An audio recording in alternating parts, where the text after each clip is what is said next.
에게만 죽지 아니함이 있고 가까이 가지 못할 빛에 거하시고 어떤 사람도 보지 못하였고 또 볼 수 없는 이시니 그에게 존귀와 영원한 권능을 돌릴지어다. 아멘. 디모데전서 6장 15절과 16절 말씀입니다. 하나님께 존귀와 영원한 권능을 돌리라. 하나님께 존귀와 영원한 권능을 돌리라 라는 말씀의 제목입니다. 2023 제3차 특별 새벽기도의 셋째 날인데요. 자, 하나님의 사람으로 부르신 성도와 우리 교회 위에 하나님의 영광과 권능이 함께 하시기를 주님의 이름으로 간절히 축원합니다. 셋째 날 주시는 말씀은 하나님께 존귀와 영원한 권능을 돌릴지어다 라는 말씀입니다. 16절에 나와 있습니다. 16절 말씀을 함께 다시 한번 읽도록 하겠습니다. 시작. 오직 그에게만 죽지 아니함이 있고 가까이 가지 못할 빛에 거하시고 어떤 사람도 보지 못하였고 또 볼 수 없는 이시니 그에게 존귀와 영원한 권능을 돌릴지어다. 아멘. 자, 존귀와 영원한 권능을 돌리라 이렇게 말씀을 주고 있는데요. 존귀와 영원한 권능을 돌리라. 어떻게 하는 것일까요? 자, 전제가 있습니다. 먼저 우리가 이제 살펴봐야 할 전제. 존귀를 돌리려면 우리에게 존귀가 있어야 되지 않겠습니까? 그렇죠?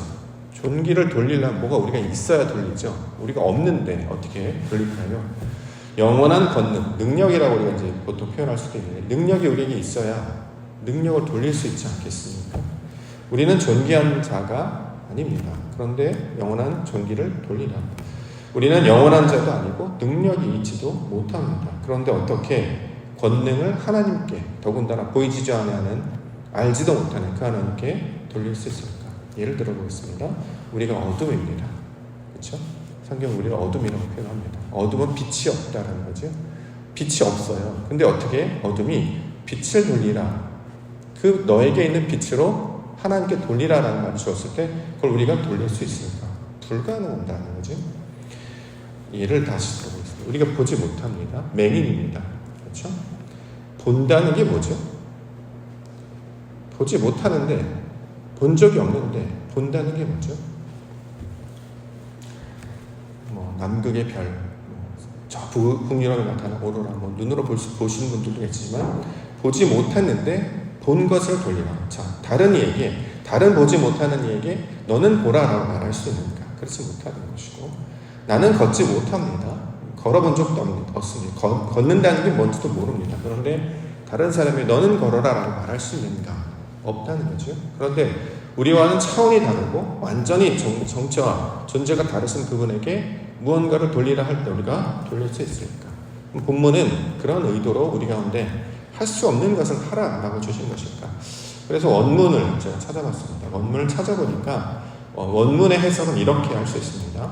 자, 본문에는 하나님의 영광과 권능, 하나님의 존귀와 영원한 권능을 그에게 돌리라 이렇게 이제 표현이 되는데 원문은 영광이 되고 높고 큰 자가 되고 영원이 된다라는 구절로 해석할 수 있는 말이었습니다. 자, 그래서 원문에 따라서 이것을 해석해 본다면 하나님의 사람으로 부르심을 받은 자들은 먼저 어떻게 해요? 하나님의 영광이 되어라. 하나님의 높고 큰 자가 되어라. 하나님의 영원이 되어라 라고 가르치고 있습니다. 그러면 어떻게 해요? 그것이 바로 하나님께 영광을 돌리는 것이다.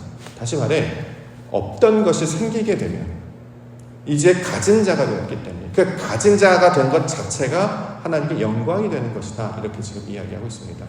뜻이 하늘에 있었잖아요. 이제 그 뜻이 땅에 이루어지려면 우리 가운데 나타나줘야 된다는 거죠. 그 일을 누가 하시느냐? 하나님이 하신다. 오늘 본문에서는 주님께서 감당하시기 때문에 자, 이것들을 바라고 소망하는 자들이 될 때 존귀와 영광을 하나님께 돌리는 자들이 될 것이다. 그를 위해서 우리가 부르심을 받았다. 성경은 이렇게 이야기하고 있습니다.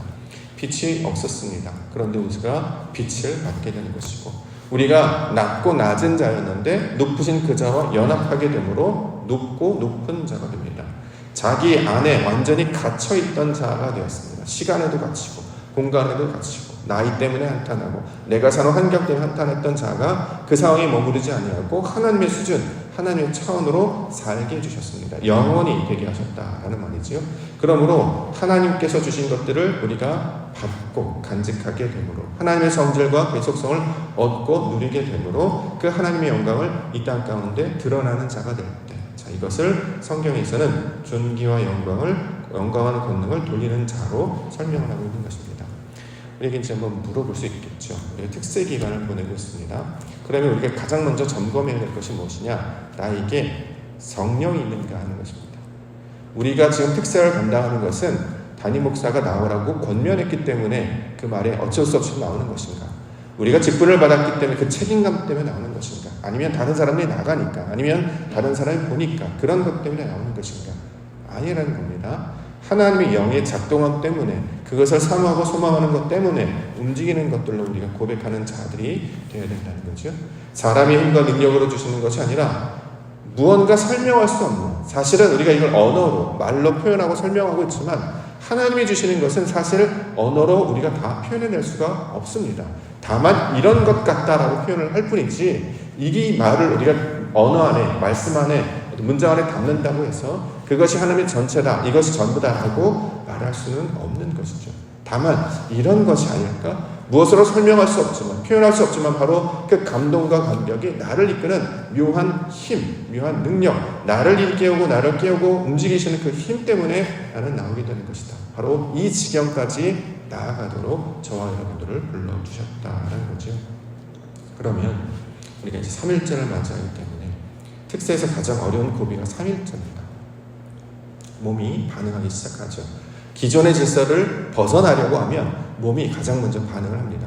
감당할 수 없을 정도 피곤하고 육신이 힘들고 마음 가운데 어떤 가진 합리화와 핑계와 내가 힘들어하는 모든 이유들 막 찾아내기 시작한다는 거예요. 이 모든 것들이 사라지는 마지막 날이 전 3일자라고 생각합니다. 그래서 성경은 모든 것이 3으로 다 끝나고 3일을 극복하여서 이때 다시 거듭나는 것들로 나아가는 것이죠. 어떤 질서와 규칙을 벗어나는 그 과정을 보통 3으로 표현하고 있는데, 특세나 3일절을 맞이해서 오늘 우리가 함께 바라고 간절히 간구해야 되는 것은 무엇이냐면, 모두가 한 번도 경험하지 못했던 바로 그것을 우리는 감히 하나님께 바라고 소망하는 자가 서야 할 줄 믿습니다. 그래서 우리가 기도라는 것을 하지요. 오늘 본문에서 하나님은 뭐라고 얘기했느냐? 하나님은 유일하신 주권자이시며 그가 주인이시다라고 설명하고 있기 때문입니다. 15절을 보겠습니다. 15절, 기약이 이르면 하나님이 그의 나타나심을 보이시리니 하나님은 복되시고 유일하신 주권자이시며 만왕의 왕이시며 만주의 주시다. 하나님만이 유일한 주인이시다, 이렇게 이야기하고 있습니다. 그 주인이 뭐라고 약속하셨느냐? 기약이 이르면, 기약, 시간과 공간이라는 거잖아요. 사람들이 감당할 만한 조건에, 그 조건 가운데 영원이신 분이 시간과 공간 안으로 들어오셔서 우리와 만나주시는 그날, 그것을 기약이 이르면 하나님께서 그의 영광을 나타내셔서 보이신다, 이렇게 얘기하고 있습니다. 성경에서 하나님께서 자신을 나타내시며 보이시는 것을 뭐라고 부르냐면 영광이라고 부릅니다. 이거 카보드라고 히브리어에서 말하죠. 영광, 나타나다, 보이다. 하나님께서 그의 어떤 것들을 보이시는 거예요. 그럴 때 우리가 빛으로 이제 설명을 하죠. 빛으로 임하셨다, 불로 임하셨다, 마음이 뜨거워졌다 라고 설명하는 것이지, 그게 딱 이것이다라고 다 표현할 수 없습니다. 그저 그와 비슷한 경험들은 하게 되는 것이다라는 거죠. 우리가 가장 먼저 우리가 감지할 수 있는, 우리가 알 수 있는 정도의 것으로 약속을 붙잡으셔서 하나님께서 영광을 나타내셔서 보이시겠다라고 말씀하고 있습니다. 그러면 가장 먼저 부르심을 받은 자들이 마음 가운데 품어야 되는 것은 이 말씀, 약속하셨고 나타내시고 보이신다. 그럼 이 말씀을 붙잡고 순종하며 나아갈 때 하나님의 영광이 나타나게 되는 그 영광을, 그 은혜를 우리 가운데 허락해 주실 줄 믿습니다. 우리가 성경은 뭐라고 항상 얘기하냐면 기약이 이르면 얼마 되지 못하여 라고 이런 표현을 많습니다. 우리 보통 기도하면 또는 하나님의 이름으로 너무나 많은 것들을 느슨하게 하죠. 그렇죠? 느슨하게 해요. 왜 그러냐면 하나님은 다 은혜시기 때문에 내가 천천히 해도 나중에 해도 괜찮을 거라는 생각이 우리 안에 있단 말이죠. 근데 가만히 살펴보면 그건 하나님의 뜻이 아니라 인간의 나태함과 게으름의 고백일 수밖에 없었습니다. 우리에게 특세를 주시는 것은 특세를 여러 번 드리다 보면 언젠가 주실 거야 이게 아니라 5일 안에 해결을 해야 되잖아요. 우리가 성경학교를 합니다. 1박 2일 안에 해결을 해야 되는 것이고 예배를 드린다면 예배 안에서 해결을 해야 되는 것이죠. 왜냐하면 그게 아니면 우리가 감지할 수 없기 때문입니다. 시간과 공간 안에 하나님께서 보이신 영광을 나타내셨기 때문에 이거 우리가 감지해낼 수 없다면 이건 하나님께 문제가 있는 것이 아니라 바로 우리한테 문제가 있게 된다는 거죠. 분명히 하나님은 복이라고 말씀하셨어요. 그의 영광을 나타내 보이시는 분이시며 그는 우리 가운데 말씀으로 하나님께서 능력으로 언제든지 나타나 보이실 수 있는 것이고 실제로는 신약에서는 우리가 문을 열기만 하면 멀리 계시지도 않아요. 문을 열면 밖에서 기다리시는 분이라고 이야기를 하기 때문에 찾으라, 구하라, 두드리라 그러면 나중에가 아니라 당장이에요.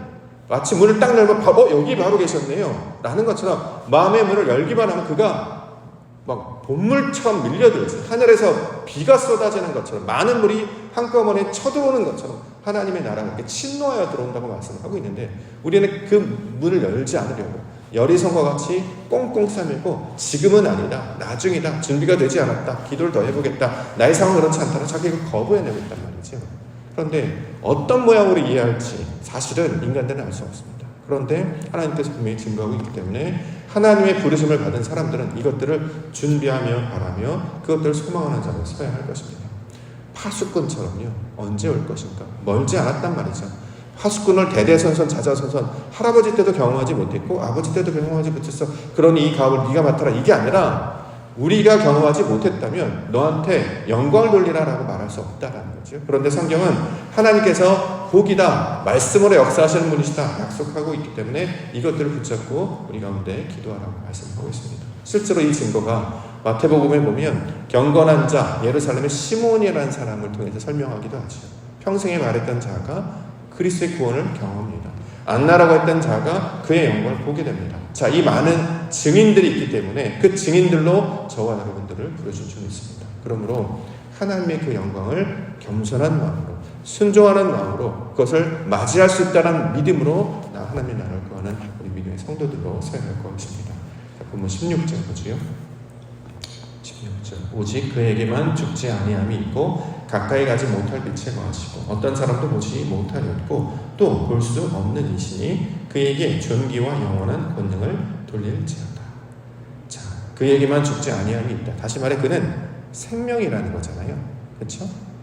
생명이라는 것이 빛 가까이 가지 못할 빛에 거하신다. 그는 빛이시라는 것이고 어떤 사람도 보지 못하고 또 볼 수 없는 이다. 자, 그러면 전제가 뭐냐면 누구도 이것이 하나님이다라고 말할 수 없다는 거죠. 그렇다고 해서 아무거나 갖다 대라는 것이 아니라 분명히 우리가 보았다라고 하는 그 영광, 알았다라고 하는 그 지식, 우리가 경험했다는 그것이 하나님의 것의 가장 일부분이거나 또는 그것이 성경에서 말하는 것이 아닐 수 있다는 것입니다. 그러면 우리가 가진 것을 다 내려놓고 하나님께서 우리에게 허락하신 그 생명이 무엇인지 빛이 무엇인지 또 볼 수 없는 것이라고 했는데 그러면 우리는 어떻게 감지해야 될지 이것들을 간절히 바라고 소망하며 나아가야 할 것입니다. 옥토교회를 60여 년 전에 세우셔서 이 땅 가운데 하나님의 살아계심을 증거하도록 교회를 세우셨단 말이죠. 그럼 믿음의 선배들로부터 가장 우리가 늘 들어야 되는 것은 내가 경험했던 하나님 그 중에 작은 부분이었단 말이죠. 그게 전부가 아니잖아요. 그러나 그 부분들이 모이면 그 사람들 위에 계신 더 크신 하나님을 우리로 경험하게 하신다는 거죠. 그것을 성경에서는 높고 높으신 하나님이라고 말씀을 하고 있기 때문에 이 고백들이 우리 삶 가운데 우리 성도님들 가운데 이것저것으로 터져나와야 할 것입니다. 자, 이것들 우리가 바라고 소망을 해야 되지 않겠습니까? 근데 어느 순간 교회들에게 있어서 자기가 경험했던 그게 전부라고 생각하는 분들이 많아졌어요. 이렇게 해야 된다. 교회는 이렇게 해야 된다. 이게 하나님의 것이다. 아무도 본 적이 없다고 하는데 보고서 얘기를 하는 것입니까? 그게 하나님의 것임을 정말 감격해서 그것을 하나님의 것이라고 말하고 증거하는 것입니까? 하나님의 것이 우리 가운데 밀려왔을 때 이건 감당할 수 없는 것이어야 되거든요. 가슴이 터질 것 같고요. 벅차오르고요. 어찌할 수가 없어서 몸이 덜덜덜덜 떨리는 그런 경험이어야 되지 않겠습니까? 누구라도 하나님의 것입니다. 감히 말할 수 없어서 그냥 머리 숙여서 덜덜덜 떨고 하나님만이 그래 바짝 엎드리는 거예요. 바로 그것이 우리 가운데 임재해서는 하나님의 것이 아니었을까요? 우리가 기대하는 하나님은 우리 각자가 말하고 있는 그것보다 더 위대하고 더 큰 존재이시다라는 거죠. 그런데 자꾸 어떤 사람의 생각에, 어떤 사람의 경험에 자꾸 이걸 가두려고 한다거나 아니면 자꾸 뒤로 미루려고 한다는 거죠. 우리에게 시간이 많은 것 같지만 실제로는 굉장히 짧은 순간들 아니겠습니까? 그런데 우리는 날마다 그것들을 바라고 소망하는 자를 불러주셨습니다. 처음에는 덜덜덜 떨리는 마음으로 그것을 두려워하는 마음으로 마치 경외라는 마음으로 오게 됩니다. 그러나 이것을 맞이하고 기다리는 자는 그 신랑을 기다리는 슬기로운 다섯처녀 기름을 준비하는 것처럼 꽃단장을 하고 그가 오실 걸 기대하면서 설레이는 마음으로 가슴 떨리며 그 앞에 나오게 된다는 거죠. 나는 어둠인데, 나는 미천한 자인데 그가 나를 품어주시겠다고 오시겠다고, 아니 문 밖에 서서 기다리신다고 이야기하고 있지 않습니까? 그러면 우리가 지금까지 경험했던 것처럼 그렇게 나태할 수 있을까요? 그렇게 지금까지 경험했던 것처럼 이것이라고 얘기할 수 있을까요? 그보다 더 크신 분이신데 저희가 아주 작은 마스들을 중고등학교 때, 정년 때, 젊었을 때 보았을 것입니다. 근데 우리가 그 뭔지 모르지만 그 놀라우신 그 감동 때문에, 우리를 막 압도하는 그 힘 때문에 지금까지 달려왔는데 지금도 우리 하나님은 그 영광을 우리 가운데 보여주시기를 원하는 줄 믿습니다. 그것을 우리가 함께 바라고 소망해야 되지 않을까요? 그러면 더 열심히 해야 되지 않을까요? 더 성실해야 되지 않을까요? 그분이 오시겠다는데요. 그분이 옥토교를 선택해 주시겠다는데요. 그 중에서 저와 여러분들 택해서 불러주셔서 행하시겠다는데요. 우리 아이들 택해 주시겠다는데요. 그래서 하나님 아무도 본 적 없는 그에게 다시 영광을 보여주셔서 완전히 새로운 차원의 사람들로 살게 해주시겠다는데, 이 가슴 벅찬 감동의 메시지를 들어서 가슴이 쿵쾅쿵쾅 뛰어서 새벽마다 달려나오는 새벽 이슬 같은 청년들로 채울 것이라고 말씀하고 있는데, 그 감동을 우리가 함께 구하고 바라는 자가 되어야 되지 않겠습니까? 그러면 열심히 뛰어주셔야 되지 않겠습니까? 바톤을 붙잡고 내가 여기서 지켜줄 테니 그 언젠가 오실 것 같은 하나님의 나라, 아버지 이 작고 미천한 땅이 이루어주실 줄 믿습니다. 그 감격 가운데 살아가게 하여 주시옵소서. 누구 때문이 아니라, 무엇 때문이 아니라 하나님의 영광 때문에 나를 불러주신 줄 믿습니다. 이 마음으로 다시 채우고 하나님의 나라를 꿈꾸는, 그래서 부르신 게 맞네, 내가 그 앞에 증인으로 서 있었습니다. 내가 다른 사람 다 떠날지라도 내가 깃발 들고 끝까지 서 있었습니다. 소돔과 고모라 땅 의인한 사람 찾으실 때에 내가 그 기준으로 서 있었습니다. 고백할 수 있는 우리 믿음의 성도님들 되시면 좋겠습니다. 세상 가운데 성공하고 세상 가운데 인정받으라고 우리에게 부르신 게 아니라 말씀 붙들고 저 성촌의 땅에 네가 믿음의 깃발을 들고 서서 기도하는 자로, 끝까지 하나님을 외치는 자로 정말 그가 이루실 거야. 설명할 수 없지만 그것은 우리가 생각하는 그 어떤 것보다도 가장 가슴 벅찬 큰 일이 될 것이요. 그 감격을 마음 가운데 새기며 그 황홀함과 감격과 그 뭉클함과 그 위대함으로 우리가 날마다 하나님의 나라를 구하며 살아가시는 하나님의 거룩한 백성으로 서시는 우리 믿음의 옥토교의 성도님들과 교회를 주님의 이름으로 간절한 마음으로 축원합니다. 기도하겠습니다.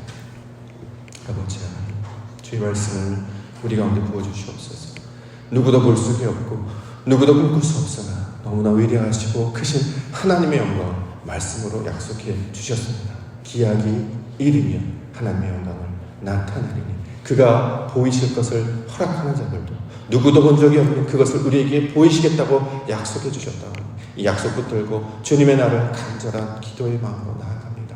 나태하지 아니하고 눕지 아니하고 일어서서 하나님이 오실 날을 간절히 바라며 그 파수꾼처럼 주의 일들을 기다립니다. 오 주여, 이곳에 오시옵소서. 오 하나님, 우리 마음 가운데 임재하시고 이 옥토의 땅을 함께하여 주셔서 모든 원망과 불평과 낙심과 사람의 소리는 다 사라지게 하시고 오직 하나님의 영광만이 우리를 감화감동시키는 큰 은혜 가운데 살아가게 하여 주시옵소서. 거룩하신 예수 그리스도의 이름으로 간절히 기도합니다. 아멘. 하늘에 계신 우리 아버지여, 이름이 거룩히 여김을 받으시오며 나라의 나오시며 뜻이 하늘에서 이루어진 것 같이 땅에서도 이루어지리라. 오늘날 우리에게 일용할 양식을 주옵시고 우리가 우리에게 죄 지은 자를 사하여 준 것 같이 우리 죄를 사하여 주옵시고 우리를 시험에 들게 하지 마옵시며 다만 악에서 구하소서. 대개 나라와 권세와 영광이 아버지께 영원히 있사옵나이다. 아멘.